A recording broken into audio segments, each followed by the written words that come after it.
ওই কাকা লাড়িটা সেভ দে এত বড় গাড়ি আমি কই সেভ দিম? তারপরে পকেটে ঢুকা, নাইলে কোনো জায়গায় ঢুকা। আচ্ছা আমি সেভ দিতেছি, তুই 2 ডানা ছাড়া। কি একটা ঝামেলা সৃষ্টি করছে। হেলকে থাকি আমার নানান পদে ঝামেলা সহ্য করতে হয়। কাকা আসসালামু আলাইকুম। ওয়ালাইকুম আসসালাম। ভালো আছো বাবা? জি কাকা ভালো আছি। কাকা কই যেতেছেন এদিকে? যাই মাথায় যামু একটা কাজে। ও কাকা গাড়ি কিনছি, মিষ্টি পাড়াই দিছিলাম বাইতে, বুঝছেন?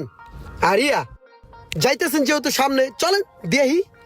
না সমস্যা নাই, তুমি থাকো, আমি যাই। আরে কাকা এটা কোনো কথা কইলেন? কতবার তো অ্যারেস্টেড তুন বাঁচাইছেন, কত হেল্প করছেন, কত বিপদ আপদ রক্ষা করছেন না। চলেন দি কাকা দিয়েহি আগাইয়া। বাদ দাও, সমস্যা নাই। এই মিয়া, আপনি যে কাকারে ডাকেন, আপনার গাড়িতে নানান পদের ব্যাড স্মাইল, এটির গন্ধ পাইবো না? চুপ কর কাকা, রিকোয়েস্ট, সর্বোচ্চ জোর রিকোয়েস্ট, এর বেশি আর কিচ্ছু নেই। চলেন কাকা প্লিজ। ঠিক আছে চলো। কাকা